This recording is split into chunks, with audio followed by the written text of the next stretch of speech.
नमस्कार साथियों, मेरे YouTube चैनल में आप सभी का एक बार फिर से स्वागत है। साथियों, जैसा कि आपको अवगत है, विधानसभा चुनाव जल्द ही स्टार्ट होने वाले हैं और उम्मीद है आप सभी लोगों को अपने नियुक्ति पत्र मिल गए होंगे। किसी की पीठासीन अधिकारी के रूप में ड्यूटी लगी है, किसी की प्रथम मतदान अधिकारी के रूप में ड्यूटी लगी है और किसी की द्वितीय मतदान अधिकारी के रूप में ड्यूटी लगी है।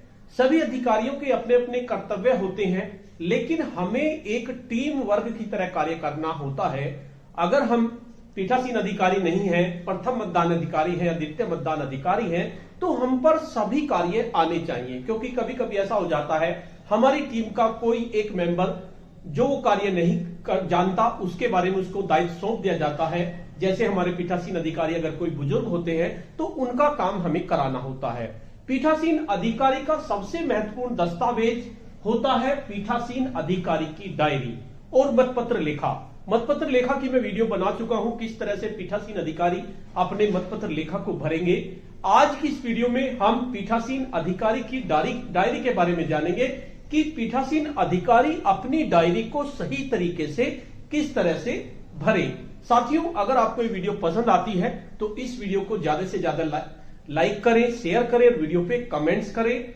और अगर आपने मेरे चैनल को सब्सक्राइब नहीं किया है तो मेरे चैनल को सब्सक्राइब कर लें। तो सबसे पहले देखते हैं पीठासीन अधिकारी की डायरी।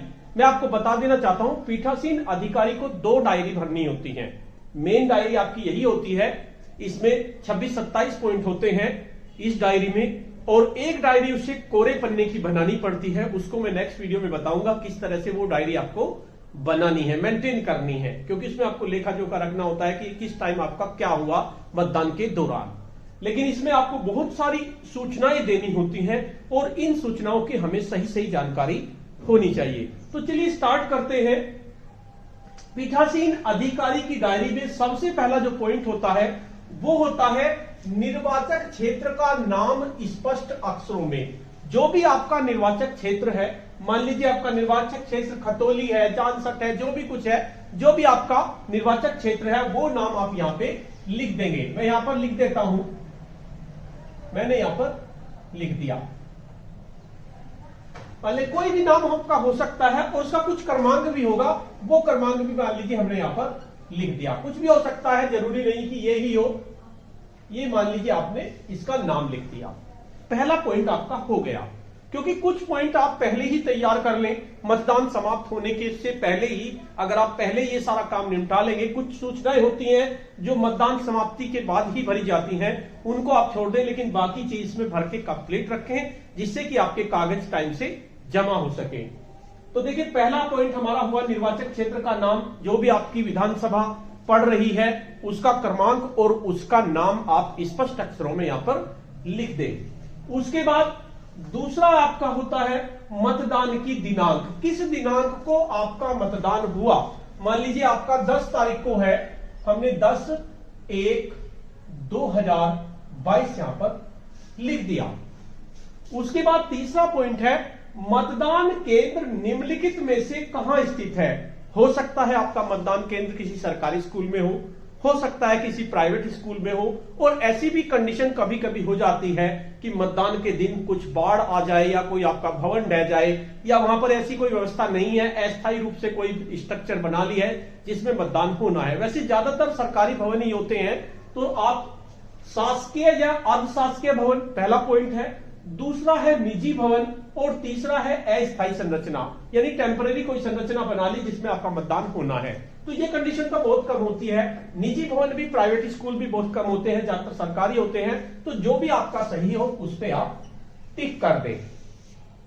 अगला पॉइंट है स्थानीय रूप से भर्ती किए गए मतदान अधिकारियों की संख्या। आपकी टीम में आप पीठासीन अधिकारी हैं, आपको एक प्रथम मतदान अधिकारी मिलेगा, एक द्वितीय मतदान अधिकारी मिलेगा और एक तृतीय मतदान अधिकारी आपको मिलेगा।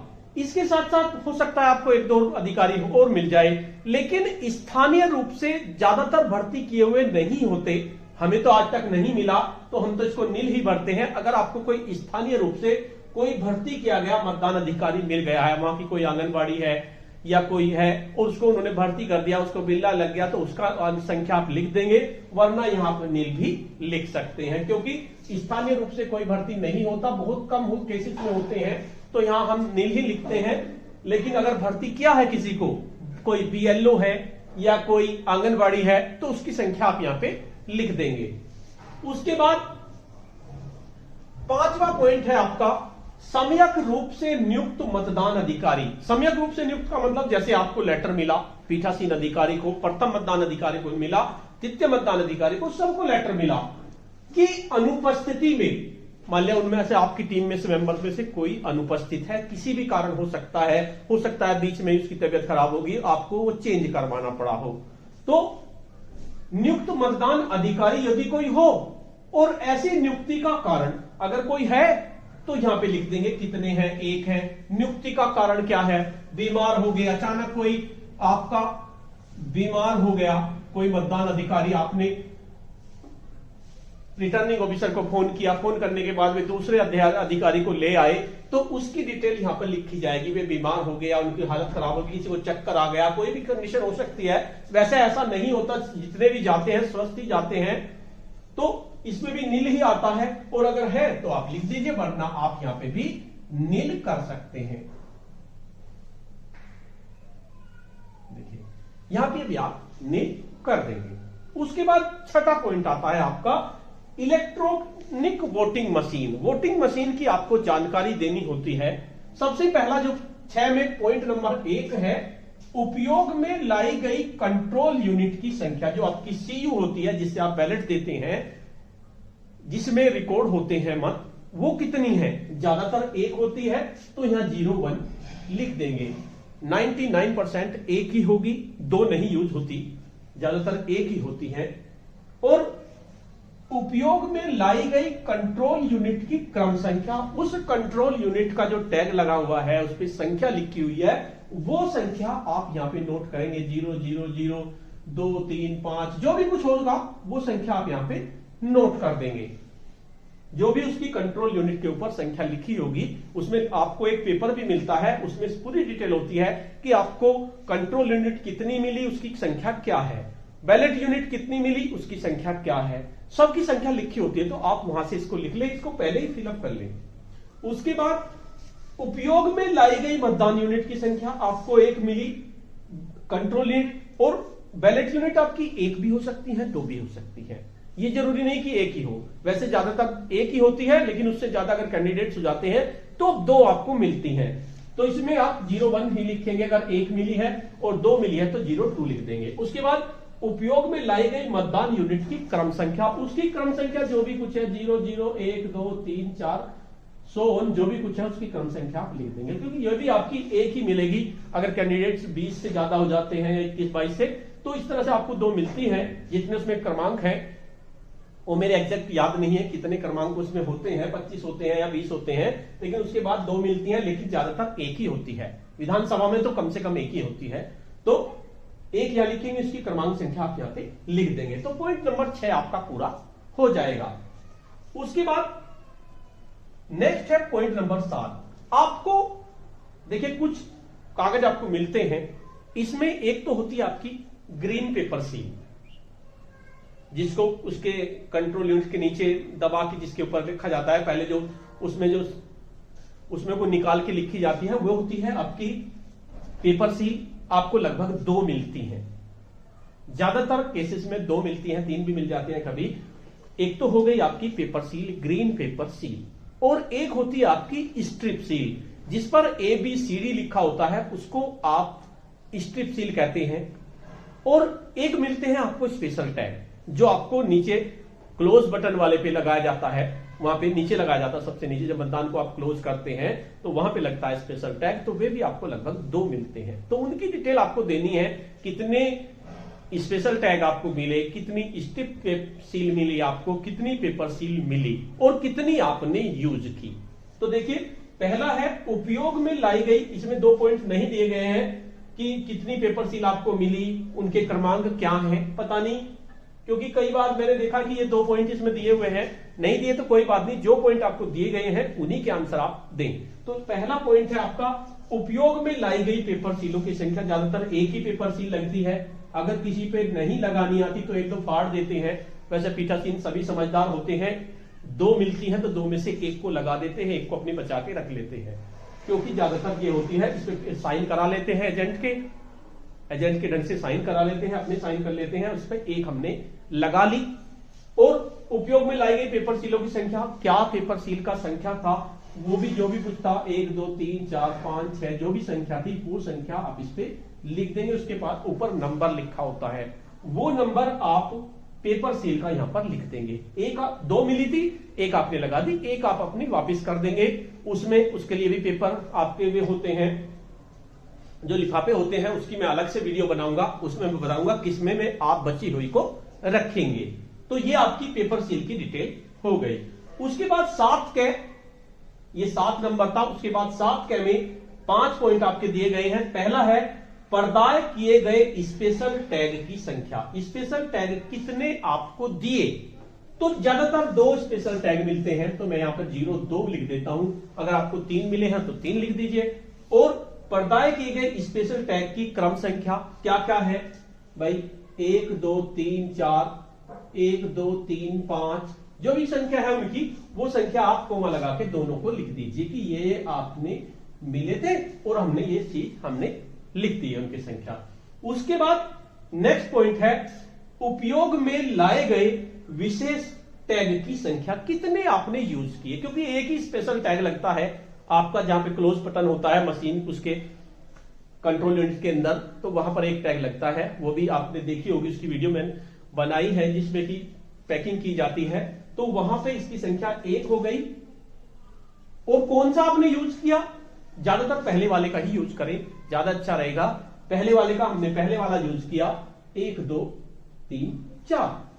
उसके बाद अप्रयुक्त के रूप में वापस किए गए विशेष टैग की क्रम संख्या, जो आपका यूज नहीं हुआ उसकी क्रम संख्या क्या है। 1 2 3 4 वाला तो हमने यूज कर लिया, हमारा बचा 1 2 3 5 वाला, तो हम उसकी क्रम संख्या लिख देंगे 1 2 3 5। तो इस तरह से हमने 7 में पेपर सील की डिटेल दी, 7 कै में हमने जो स्पेशल टैग हमें दिए गए उसकी डिटेल हमने दी। अब हम 7 कै में देखेंगे कि क्या क्या डिटेल हमें देनी है। 7 कै में आपको स्ट्रिप सील, जो आपकी ABCD वाली होती है स्ट्रिप सील, वे भी आपको लगभग 2 मिलती हैं स्ट्रिप सील, तो उसकी डिटेल हमें देनी है। तो पहला पॉइंट है 7 कै में पर्दाय की गई स्ट्रिप सील की संख्या, आपको 2 स्ट्रिप सील दी।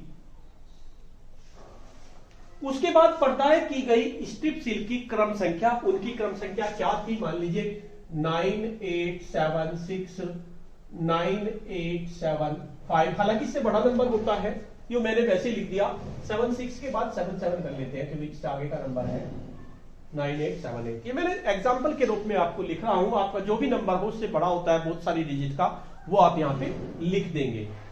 आपको 2 स्ट्रिप सील दी गई जो ABCD वाली थी, और आपने दोनों की क्रम संख्या यहां पे लिख दी। इन सबको आप पहले ही पूरा कर लीजिए, जब आप सील करेंगे तो उसके बाद आप बैठ के आप इसको आसानी से पूरा कर लीजिए। तो अगला पॉइंट है उपयोग में लाई गई स्ट्रिप सील की संख्या, आपने कितनी स्ट्रिप सील यूज की, आपने 1 यूज की। उपयोग में लाई गई स्ट्रिप सील की संख्या, क्रम संख्या कौन सी आपने यूज की, वो संख्या यहां लिख देंगे, 9876 आपने यूज की। और अगला पॉइंट है अप्रयुक्त रूप में वापस की गई स्ट्रिप सील की संख्या, आपने 9877 आपने वापस कर दी। तो इस तरह से आपने ये सब डिटेल लिख दी। आपने ग्रीन पेपर सील की डिटेल लिख दी, स्पेशल टैग की डिटेल लिख दी, और स्ट्रिप सील की आपने डिटेल लिख दी। उसके बाद पॉइंट नंबर 7 गए, देखिए पॉइंट नंबर 7 गए, जिन मतदान केंद्र पर वीवीपैट का उपयोग हुआ है उस पर यह लागू होगा, क्योंकि इस बार सभी मतदान केंद्र पर वीवीपैट का यूज होगा, तो ये सभी पर लागू होगा। तो इसमें वीवीपैट के बारे में बताना है कि प्रयुक्त किए गए प्रिंटर की संख्या। वीवीपैट आपको एक मशीन मिलेगी तो इसमें 0 1 लिख देंगे, कहीं कहीं पर अगर 2 मिलती है तो 2 लिख देंगे, वैसे 1 ही मिलेगी, 1 ही लिखना है। उसके बाद नेक्स्ट है हमारा प्रिंटर का क्रमांक। प्रिंटर का क्रमांक क्या है, जो भी उसका क्रमांक है 1 2 3 4 5 6 7, जो भी कुछ क्रमांक है वो क्रमांक आप इसका प्रिंटर का लिख दें।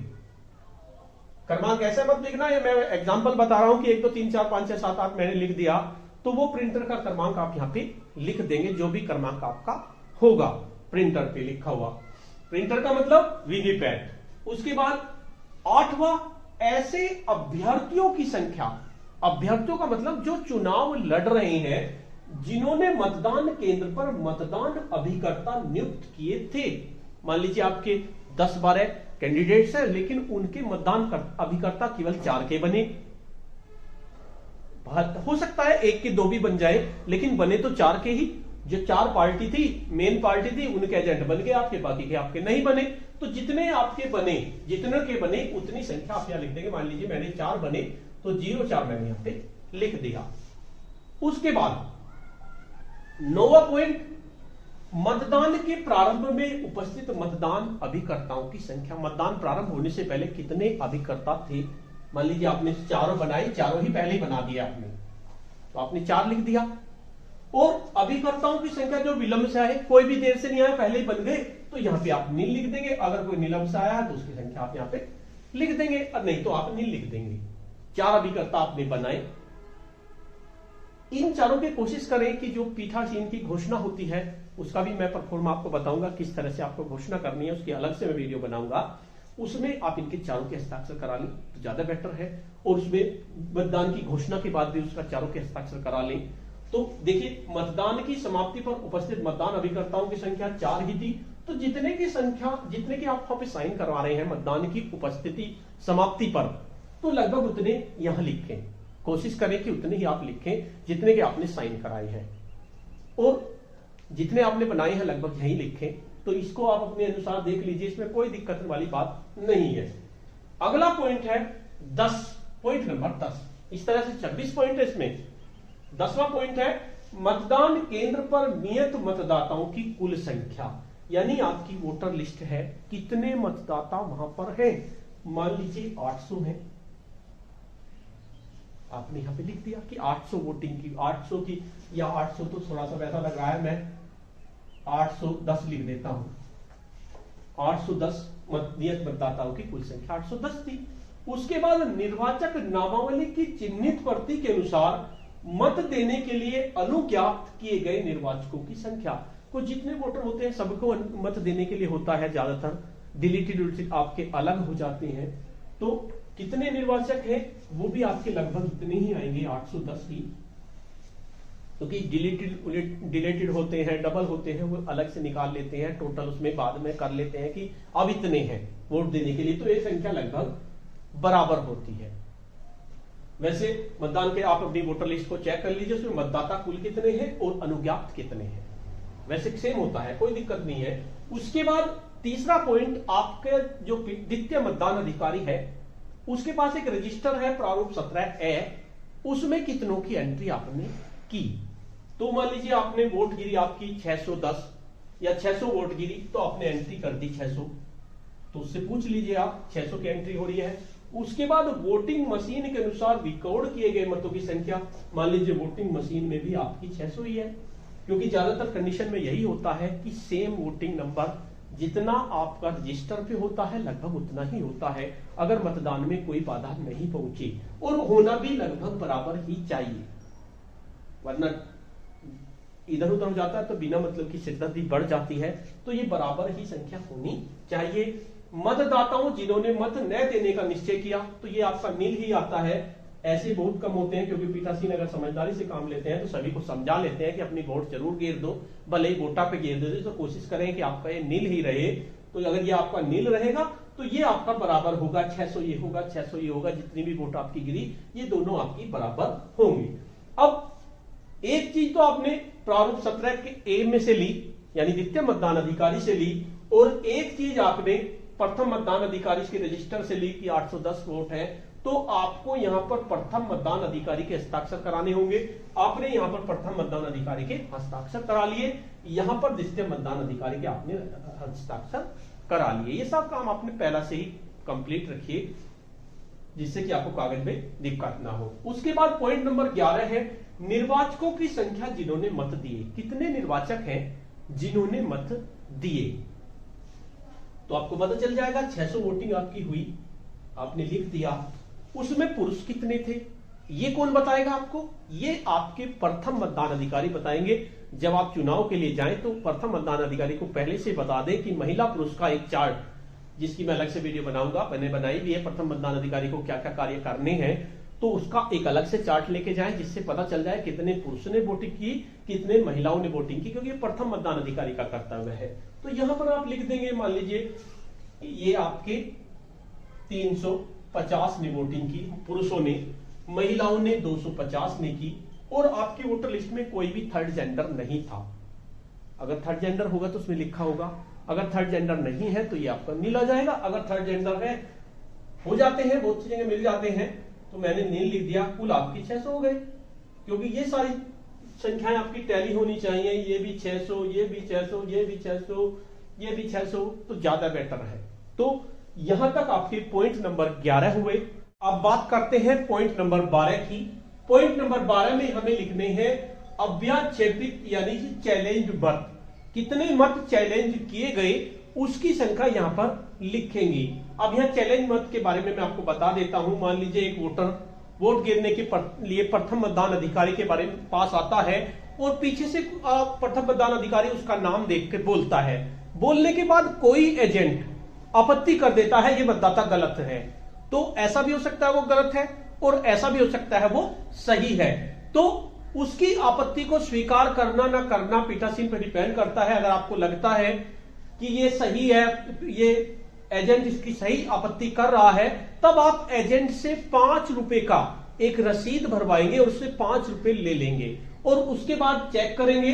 चेक करने के बाद अगर वो स्वीकृत भी हो सकता है और अस्वीकृत भी हो सकता है। स्वीकृत का मतलब उसने जो चैलेंज किया था वो सही था तो उसको गिरफ्तारी करवा देंगे उसकी, और अगर वो सही नहीं था तो उसकी वोट आप डलवा देंगे और उसको पैसे को जब्त कर लेंगे।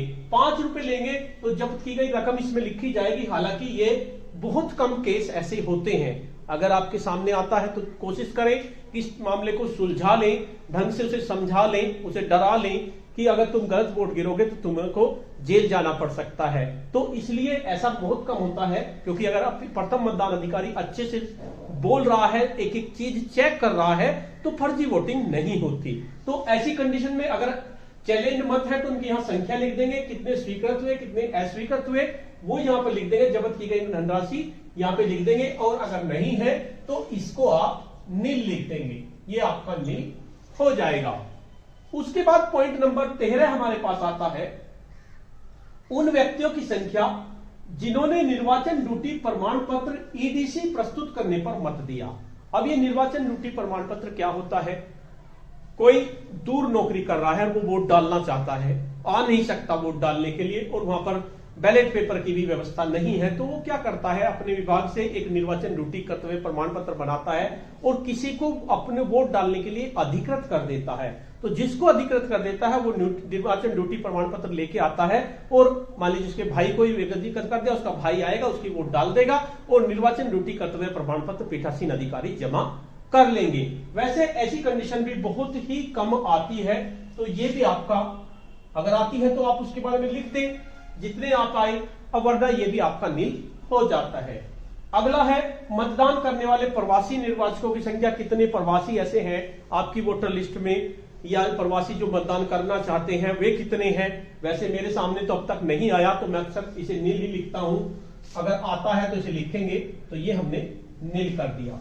उसके बाद ऐसे निर्वाचकों की संख्या जिन्होंने साथियों की सहायता से मत किया, क्योंकि हमारे यहां यह भी प्रावधान दिया गया है, मान लीजिए कोई बुजुर्ग है, अंधा है, वो वोट डाल नहीं सकता, तो वो अपने घर परिवार में से किसी को लेके आ जाता है और उससे वोट डलवा देता है, तो उनकी संख्या आप यहां पे लिखेंगे। वैसे ये भी ज्यादातर नील ही होते हैं। अगर पीठासीन अधिकारी समझदारी से काम लेते हैं तो वोट उनकी धीरे धीरे करके आप गिरवा सकते हैं, तो इसमें उनकी संख्या लिख देते हैं, वरना ये भी आपका नील हो जाता है। उसके बाद प्रोक्सी द्वारा कितने मत दिए गए? प्रोक्सी के द्वारा, प्रोक्सी में प्रावधान दिया गया है, आप उस किताब को पढ़ेंगे। ऐसे भी बहुत कम केसेस आते हैं, 0%, 1-2% आते हैं। मेरे सामने आज तक नहीं आया, तो मैं इसमें नीली लिखता हूं। वैसे आपके सामने आता है तो आप उन संख्या को यहां पे लिख सकते हैं। मैंने यहां पे नील लिख दिया। अगर ऐसा नहीं आया, अगर आ जाता है तो आप उसकी संख्या लिख दीजिए, कोई दिक्कत नहीं है। उसके बाद निविदत मतों की संख्या, निविदत मतों की संख्या, यानी आपको 20 निविदत मतपत्र दिए जाते हैं। अब वे 20 निविदत मतपत्र किसके लिए होते हैं? मान लीजिए हम बहुत ध्यान से काम कर रहे हैं, उसके बाद भी कोई किसी की वोट डाल के चला गया, और वोट डालने के बाद फिर रियल आदमी आपका आ गया, उसने कहा मेरी वोट तो गिर गई, उसने आपने उसे बताया ये वोट तो गिर गई, नहीं जी मैं तो रियल हूं, मैं, क्योंकि बहुत से ऐसे होते हैं जिद्दी किस्म के, वे कहते हैं मुझे तो वोट जरूर डालनी है। तो उस कंडीशन में आपको निविदत मतपत्र उन्हें जारी करना होगा, सबसे लास्ट वाला जो 20 होते हैं, तो वो निविदत मतपत्रों की संख्या यहां पे लिखी जाती है। और अगर ऐसी कोई कंडीशन नहीं है तो इसको भी आप नील कर देंगे। अगर ऐसी कंडीशन नहीं आती, और आती है तो आप उनकी संख्या यहां पे लिख देंगे। उसके बाद निर्वाचकों की संख्या, जिनसे उनकी आयु के बारे में घोषणाएं प्राप्त हुई। मान लीजिए कोई वोट डालने के लिए आया, छोटा बच्चा है, 15 साल का है, और हमें लग रहा है कि 18 साल का तो ये है नहीं, लेकिन उसकी वोट बनी हुई है, तो ऐसे होते हैं, उस पर पीठासीन आपत्ति कर सकते हैं कि कितने ऐसे हैं। फिर अगर वे कहते हैं नहीं तो मैं तो 18 साल का हूं, तो भाई घोषणा पत्र देना पड़ेगा उसे, तो घोषणा पत्र उससे भरवाना पड़ेगा, तो वो संख्या यहां पे आएगी। वैसे तो ऐसा कंडीशन कम ही होती है, क्योंकि अब बहुत ज्यादा जांच होती है, जब किसी की वोट बनती है, आधार कार्ड से बनती है, तो उसमें उसका जन्म तिथि भी होती है, सब चीज होती है, तो ऐसी कंडीशन हमारे सामने नहीं आती, बहुत कम रेयर केसेस में ऐसी कंडीशन आती है। तो ये भी हमारा नील हो जाएगा, ये भी नील हो जाएगा, क्योंकि घोषणाएं प्राप्त हुई। कुछ ऐसे भी होंगे जो घोषणाएं देने से इनकार कर देंगे, तो वो भी आपका नील हो जाएगा, क्योंकि अब वोट बहुत अच्छी तरीके से बनती है, आधार कार्ड लिया जाता है, तो ऐसी कंडीशन बहुत कम होती है। लेकिन अब अगर आपको ऐसा नहीं है कि मैं सबको नील लिखता जा रहा हूं, तो आपको नील ही लिखना है। अगर आपको लगता है कि हाँ हमारे में ये कंडीशन मिली है, तो इसे आप 0, 1 जो भी कुछ आपके सामने आता है, तो उनको आप इसको लिख देंगे। उसके बाद नेक्स्ट आता है, क्या मतदान स्थगित करना आवश्यक था? किसी कंडीशन से आपने मतदान को स्थगित किया? क्या क्या कंडीशन है? यदि ऐसा था तो किस कारण से था? वैसे तो मतदान स्थगित नहीं होता, शांतिपूर्ण ही जो होता है, क्योंकि पहले होता था, जब पहले चुनाव होते थे तो उसमें बहुत ज्यादा बलवा हो जाता था, लड़ाई झगड़ा हो जाता था, बूथ लूट लिए जाते थे। लेकिन अब इतनी ज्यादा फोर्सेस होती है, आपको कोई टेंशन लेने की जरूरत नहीं है, बेफिक्र होकर मतदान कीजिए, कोई दिक्कत नहीं है, आपको बिल्कुल भी दिक्कत नहीं आने वाली, क्योंकि इतनी फोर्स होती है और बहुत ईमानदारी से मतदान होता है। मैं तो जहां पर भी गया हूं बिल्कुल ईमानदारी से हुआ है, आज तक मेरे सामने ऐसी कोई कंडीशन नहीं आई है। तो ये भी आपका ज्यादातर नहीं आवश्यक था, तो इसमें आप नहीं लिख देंगे। अगला आता है, प्रत्येक 2 घंटे में डाले गए मतों की संख्या। प्रत्येक 2 घंटे में आपको मतों की संख्या बतानी है। अब इसमें थोड़ी सी गलती हो जाती है, हमारे अधिकारी, पीठासीन अधिकारी ज्यादातर कर देते हैं, मुझसे भी हो जाती है कभी भी। तो इसमें लिखा है 7 बजे से 9 बजे तक, मान लीजिए 7 से 6 है, तो वो आप इसमें नीचे लिखा होता है, मतदान के प्रारंभ और समापन के नियत समय के आधार पर आवश्यक परिवर्तन किया जा सकता है। जैसे कि बता रहे हैं कि 1 घंटा बढ़ गया है, तो आप 1 घंटा इसमें बढ़ा लीजिए, 3 से 6 कर दीजिए, मान लीजिए 6 तक हो गया, ये 7 का 6 हो गया, तो ये टाइम आप चेंज कर सकते हैं। तो 2-2 घंटे में आपको डिटेल लिखनी होती है। 7 बजे से 9 बजे तक आपके कितने वोट गिरे, तो शुरू में 9 बजे आप देखेंगे कितने वोट गिरे। मान लीजिए शुरू में 9 बजे तक आपके 150 वोट गिरे। अब गड़बड़ कहां होती है थोड़ी सी, अब 9 से 11 बजे तक कितने वोट गिरे, तो 9 से 11 तक मान लीजिए आपके 350 वोट गिर गए, या 300 वोट आपके गिर गए। अब 300 वोट आपके गिर गए, या 250 वोट गिर गए, 250 ही मानते हैं, चलो 250 वोट आपके गिर गए। लेकिन 7 से 9 तक तो 150 गिरे, तो 9 से 11 तक मान लीजिए टोटल आपके 250 वोट गिरे, तो यहां पर 100 आएंगे, ना कि आप 250। बहुत सी बार हम क्या करते थे, यहां पर 250 लिख देते हैं, फिर आगे 350 हो जाएंगे। तो इस तरह से नहीं लिखना है, हमें लिखना है कि 9 बजे से 11 बजे के बीच में कितने हैं, यानी जितने 11 बजे आपके वोट हुए उनमें से 150 को घटा दीजिए, तो आपके 250 आ जाएंगे। तो ये आपके 250 हो गए। उसके बाद 11 बजे से 1 बजे तक मान लीजिए फिर 120 वोट गिरे, जितने भी वोट गिरे उनमें से 250 घटा दीजिए, ऊपर के दोनों घटा दो, तो आपके आ जाएंगे ये। उसके बाद 1 से 1 कितने वोट गिरे, फिर मान लीजिए आपके 130 वोट गिर गए। और 3 बजे से 5 बजे तक फिर आपके ये मान के चलिए 100 वोट फिर गिर गए। इस तरह से आपके वोट गिर गए। तो इनका यहां टोटल आप कर सकते हैं। टोटल देखिए कितने हो गए, 150, 100, 120, 130, 100, 200, 300, 400, 500 और 50 और 20, 70 और 30, 600 वोट आपके टोटल हो गए। टोटल आपके 600 हो गए। इस तरह से आप इनको लिख सकते हैं। इतने वोट आपके गिर गए, तो ये आपको लिखना है। तो इस तरह से ये पॉइंट नंबर हमारा 19 हुआ। पॉइंट नंबर 20 हमारा है, 20 में कै 2 दिए गए हैं। मतदान समाप्त होने के समय, जब आपने देखा कि 5 बजे तक का टाइम था और 5 बजे मतदान समाप्त होना था। वैसे ज्यादातर 5 बजे तक 1-2 आदमी ही रहता है, कभी नहीं इतनी भीड़ लगती। लेकिन बहुत सी बार हमारे पीठासीन अधिकारी या प्रथम या द्वितीय मतदान अधिकारी थोड़े ढीले होते हैं, थोड़ा मंदा काम करते हैं, तो मतदाता रह जाते हैं। तो 5 बजे आपने 5 बजे का समय था फिक्स, अपने 5 बजे गेट बंद करा दिया। 5 बजे गेट बंद कराने के बाद अंदर कुछ लोग रह गए, तो उनकी आपने लाइन लगा दी। जितने भी आपके लोग, क्योंकि वोटिंग सभी की होनी है, 5 बजे आपने लाइन गेट बंद करा दिया एग्जैक्ट 5 बजे। और वोटिंग में मान लीजिए 20 आदमी थे, तो 20 आदमी लाइन से खड़े हो गए। 20 लाइन आदमी तो उस कंडीशन में आपने 20 पर्ची दी गई पर्चियों की संख्या आपने 20 थी। सबसे जो लास्ट वाला आदमी है उसे 1 नंबर की पर्ची देंगे। 1, 2, 3, 4, 5, 6 सबसे जो आगे खड़ा हुआ है उसे 20 नंबर की पर्ची देंगे। तो इस तरह से 20 पर्ची आपने दे दी, तो वो आप यहां संख्या लिख सकते हैं अगर ऐसा है। और अगर नहीं है तो दूसरी कंडीशन आपकी नील हो जाती है। अगर ऐसा नहीं है, 20 नहीं है, बिल्कुल खाली पड़ा है, तो आप यह नील लिख देंगे। ऐसे अंतिम निर्वाचक के मत देने के पश्चात मतदान समाप्ति का वास्तविक समय क्या था। आपका मतदान हो सकता है, मान लीजिए 20 है, तो हो सकता है आपका 6:15 हो जाए उनकी वोट गिरवाने में, या 5:45 हो जाए, या 5:30 हो जाए। कुछ भी समय आपका है जहां मतदान आपका समाप्त हुआ, वो समय आप यहां पे गिर दें। अगला पॉइंट नंबर 21 है निर्वाचन अपराधों का विस्तृत विवरण। आपके यहां कोई अपराध हुआ या नहीं हुआ। 90% केसेस में कोई अपराध नहीं होता। अब लोग समझदार हैं, अच्छे से मतदान करते हैं, कोई दिक्कत आपको नहीं आती। लेकिन अगर हुआ है तो आपको इसमें डिटेल देनी होगी। वैसे ज्यादातर नहीं देते डिटेल, प्रैक्टिकली अगर देखें, लेकिन डिटेल आपको देनी पड़ेगी अगर नहीं है तो। देखिए क्या क्या डिटेल है। निम्नलिखित मामलों की संख्या, कितने मामले हैं, अगर नहीं है तो आपका नील है, और मामले हैं तो मामलों की संख्या आप यहां पे लिख देंगे। उसके बाद मतदान केंद्र से 100 मीटर की दूरी के अंदर मत प्रचार हुआ है या नहीं हुआ। नहीं हुआ तो काट दो। मतदाताओं द्वारा प्रतिरूपण करना, प्रतिरूपण किया मतदाताओं द्वारा, नहीं हुआ तो कोई दिक्कत नहीं, नील। मतदान केंद्र की सूची या दस्तावेज को छल कपट से बिगाड़ना, नष्ट करना या हटाना, मान लीजिए ये भी नहीं हुआ तो ये भी नील। मतदाताओं को रिश्वत देने का कोई मामला आया, ऐसा तो आता ही नहीं, अब आता है तो आपको पता भी नहीं चलता, ये नील। मतदाताओं अन्य व्यक्तियों को भयभीत करना, वहां पर तो नहीं कोई ऐसा काम होता, तो ये नील ही होता है। जो होता है कब्जा करना, अगर कब्जा है तो बात देनी पड़ेगी डिटेल, वरना आपका नील। ये सब नील होता चला जाएगा। अगर आपका मतदान बिल्कुल सही तरह से चल रहा है, कोई दिक्कत आपको नहीं है, तो ये आपका नील हो जाएगा। और अगर होगा तो फिर हमें डिटेल देनी पड़ेगी। उसके बाद 22 नंबर पर, क्या निम्नलिखित कारणों से मतदान में बाधा या विघ्न उत्पन्न हुआ, नहीं हुई। अगर हुई है तो लिख देंगे, और नहीं हुई तो नहीं है।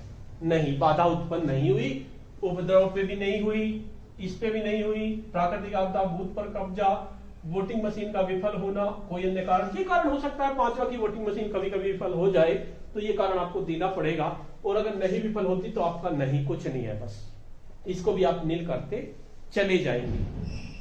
उसके बाद पॉइंट नंबर 13 है, क्या मतदान केंद्र पर उपयोग में लाई गई किसी भी वोटिंग मशीन को पीठासीन अधिकारी की अभिरक्षा में अवैधानिक रूप से छीन कर ले गया कोई, ऐसी कंडीशन अगर आ गई। आकस्मिक या जानबूझकर गुम या नष्ट हो जाए, नुकसान पहुंचाकर या छेड़छाड़ कर मतदान को दूषित करने का हो, ऐसा कोई है तो आपको ब्यौरा देना पड़ेगा, और नहीं तो कोई घटना नहीं हुई, कोई घटना नहीं हुई। वैसे ज्यादातर नहीं होती, और दुआ करो कि ये ऐसी घटनाएं ना हो, वरना अनावश्यक आपके सर में दर्द हो जाएगा। ऐसी घटना किसी के साथ ना हो। तो ये भी अब हो गया। अब के बाद 24वां, अभ्यर्थियों या अभिकर्ताओं द्वारा की गई गंभीर शिकायतें। अगर कोई गंभीर शिकायतें, कोशिश करो उन्हें समझाने की। वैसे कुछ होते हैं इस तरह की, कर देते हैं गड़बड़, शिकायत कर देते हैं कि पीठासीन गड़बड़ कर रहे हैं या ये मतदान सही नहीं कर रहे, इस तरह की शिकायत कर देते हैं। लेकिन कोशिश करो कि उनको समझाने की। आपको मतदान कराना है बिल्कुल शांतिपूर्ण, तो इसलिए ये भी आपका नील ही हो जाएगा। नहीं, कोई नहीं है, ये भी नील हो गया। क्या मतदान केंद्र पर की गई त्रुटियों और अनियमितों की रिपोर्ट अगर कोई है तो नील, और नहीं तो सब कुछ आपका ये नील हो जाएगा। ये भी आपका नील हुआ, ये भी आपका नील हुआ, ये भी आपका नील हुआ, सब आपका नील हो जाएगा। उसके बाद लास्ट पॉइंट है, क्या मतदान के प्रारंभ होने के पूर्व और यदि आवश्यक हो तो मतदान के क्रम में जब कहीं नई वोटिंग मशीन को उपयोग में लाया गया तो मतदान की समाप्ति पर जैसा अनावश्यक घोषणाएं की गई हैं, अगर दूसरी वोटिंग मशीन आपको यूज करनी पड़ी तो आपको घोषणा करनी पड़ती है। वो घोषणा का एक अलग से परफॉर्मा है, उसमें भरना पड़ता है। अगर आपने यूज किया है तो आप इसमें लिख दे कि हाँ घोषणा की गई है, और अगर नहीं की गई तो नहीं की गई घोषणा, ये भी आपका नील हो जाएगा। कोई घोषणा आपकी नहीं हुई। अगर कुछ शुक्र करो कि आपकी वोटिंग मशीन वही काम करती रहे बढ़िया तरीके से, दुआ करो आप अच्छे से मतदान कराएं। तो इस तरह से ये आपके 27 पॉइंट हो गए, और कोशिश यही रहे कि मतदान अच्छी तरह से हो। ये सारे पॉइंट आपके नील ही हो जाए। अगर नील नहीं होंगे, किसी में आपको सूचना देनी पड़ेगी तो बड़ी दिक्कत होती है। तो साथियों, एक टीम के रूप में कार्य करें, और उसके साथ साथ यहां पर आप स्थान लिखेंगे जहां पर आपकी वोटिंग मशीन चला, आपने मतदान कराया। यहां पर आप तिथि लिखेंगे और पीठासीन के हस्ताक्षर यहां पे कर देंगे। इसके साथ साथ सबसे महत्वपूर्ण बात जो मैं आपको बताने जा रहा हूं, सबसे महत्वपूर्ण बात, बहुत सी बार हम ये पूरी डायरी भर लेते हैं और अपनी जब उसको जमा करने के लिए चले जाते हैं। जमा करने से पहले वे क्या कहते हैं, इस पे लिख के लेके आओ कि मतदान शांतिपूर्ण हो गया है, किसी तरह की कोई समस्या नहीं हुई है, आप उसमें हस्ताक्षर करें। तो इस चीज को जरूर लिख दें। अगर मतदान शांतिपूर्ण हुआ, वैसे तो ज्यादातर शांतिपूर्ण ही होता है, अगर थोड़ी बहुत होती है छुटपुट से इस तरह की घटना तो उसको भी शांतिपूर्ण ही मान लिया जाता है। शांतिपूर्ण हो गया, कोई दिक्कत नहीं हुई, आपको कोई दिक्कत नहीं हुई, तो आप पहले ही यहां पर लिख दें। क्या लिख दें, मैं यहां पर लिख रहा हूं, आप यहां पर मत लिख देना जहां मैं लिख रहा हूं, आपको लिखना यहां पर ही है नीचे, मतदान पूर्ण रूप से शांतिपूर्ण, या मतदान शांतिपूर्ण रूप से, मतदान शांतिपूर्ण रूप से संपन्न हो गया है तथा किसी तरह की कोई अप्रिय घटना नहीं हुई। यहां पर अपने साइन करेंगे, पीठासीन अधिकारी जो भी कुछ होंगे अपनी मोहर लगाएंगे। ये बात आपको जरूर लिखनी है इस डायरी में। मतदान शांतिपूर्ण रूप से संपन्न हो गया तथा किसी प्रकार की कोई अप्रिय घटना नहीं हुई है, यहां पर साइन करेंगे, अपना बूथ नंबर सब चीज आप इसमें लिख देंगे। ये पॉइंट आपको यहां पर लिखना है जहां पीठासीन के हस्ताक्षर का कॉलम बना हुआ है। तो साथियों, इस तरह से ये हमारी पीठासीन की डायरी हुई।